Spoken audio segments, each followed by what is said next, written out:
बीच आपको बता दें, ज्ञानवापी में पूजा शुरू होने पर मुस्लिम पक्ष ने ऐतराज जताया है।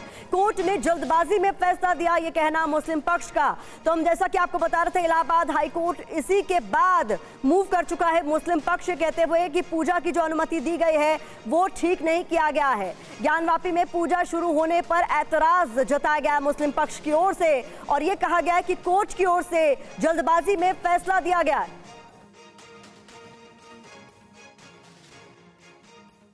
अगर हमारा कुछ सवाल है उसको भी तो कोई सुने। जी क्या अगर माननीय न्यायालय ने अगर आदेश कर दिया तो जिलाधिकारी महोदय से कहा कि एक हफ्ता के अंदर आप उसका इंतजाम करिए। अब कल रात में ही यहाँ काट करके रास्ता बनाकर सब काम शुरू हो गया। भाई वो तो एक हफ्ते का तो सुन तो लीजिए।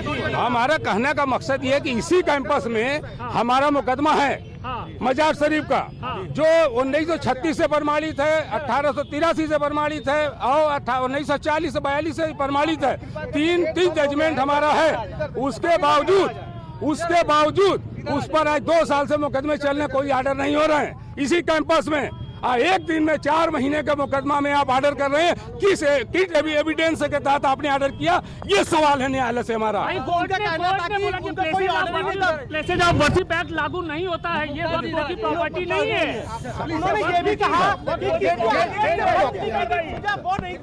वर्षिप से पूजा कभी नहीं हुआ वहाँ। कोई अगर डॉक्यूमेंट हो तो कोई दिखा दे कि कभी पूजा हुई थी। कभी नहीं पूजा हुई वहाँ। आप रुकिए कभी पूजा वहाँ नहीं हुई। एक भी एविडेंस दिखा दें कि यहाँ पर ब्याज जी का कब्जा था, जो कहिएगा सो।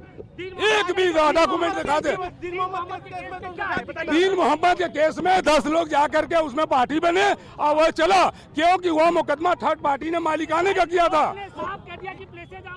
यहाँ पे लागू नहीं होता है। मैं भी आपके सुनिए, ये जो पूरी की पूरी जमीन है ये वक्फ बोर्ड की प्रॉपर्टी नहीं है। सुनिए हमारी बात सुनिए। वक्फ बोर्ड की अगर प्रॉपर्टी ने आप नहीं कर रहे हो ना, तो हमको आप बता दो कि मंदिर अधिनियम 1983 में बना, उसको किसने जो है उसको किसने डीड किया, किसने उसको दिया, गिफ्ट किसने किया? उनका कहना था 1993 तक ब्याज जी का नहीं, मैं जो पूछ रहा हूँ वो बताइए। सरकार के कहने पर जी नहीं, एकदम गलत बात है। कोई आदेश पूरे जितने भी लोग हैं, सुन लीजिए। अरे भाई सुनिए, तो न्यायालय ने जो समझा वो आदेश किया, मगर मुस्लिम समाज इस बात से मर्माहत है कि व्यास जी का नाती जो शैलेंद्र पाठक ने जिला जज की अदालत में मुकदमा किया, उस पर कोई ऐसी एविडेंस नहीं थी। क्या ऐसी अर्जेंसी थी कि 17 तारीख को आप जिला अधिकारी के सुपुर्द में देते हैं, उसके बाद में आप 31 तारीख को रिटायर हो रहे हैं और उस दिन पूजा पाठ की बात देते हैं? क्यों देते हैं? नहीं, सवाल इंसान नहीं कर रहे, हम सवाल पूछ रहे हैं, हम जानकारी चाहते हैं। आप लोग प्रमाण दिखाइए।